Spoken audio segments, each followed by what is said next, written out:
আর পারা যাচ্ছিল না, কারণ চতুর্থী থেকে শুরু হয়েছে দশমী পর্যন্ত এত রিচ খাওয়া দাওয়া হয়েছে যে এবার একটু হালকা পাতলা মাছের ঝোল না হলেই নয়।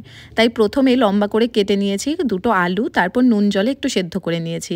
ওইদিকে ফ্রিজ থেকে কাতলা মাছ বের করে নুন হলুদ মাখিয়ে রেখেছি।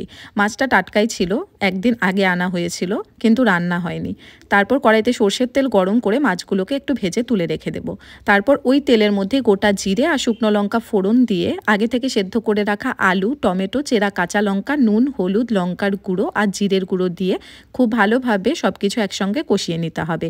আর এই রান্নাতে দেখো আমি কোনো রকম বাটা মশলা ব্যবহার করিনি। তারপর ঝোলের জন্য গরম জল দিয়ে দিলাম। এবারে আর কিচ্ছু না, জাস্ট ঢাকা চাপা দিয়ে রাখতে হবে। আলুগুলো সেদ্ধ হয়ে গেলে খুব ভালোভাবে ভেজে রাখা মাছগুলো দিয়ে বেশ কিছুক্ষণ ফুটিয়ে নামানোর আগে একটুখানি গরম মশলা দিয়ে নামিয়ে গরম ভাতে খেতে আমার মনে হচ্ছিল যেন আমি অমৃত খাচ্ছি। কারণ দিন শেষে যতই বাইরের খাবার খাই না কেন, বাড়ির খাবারের মধ্যে যে শান্তি সেটা কোথাও নেই।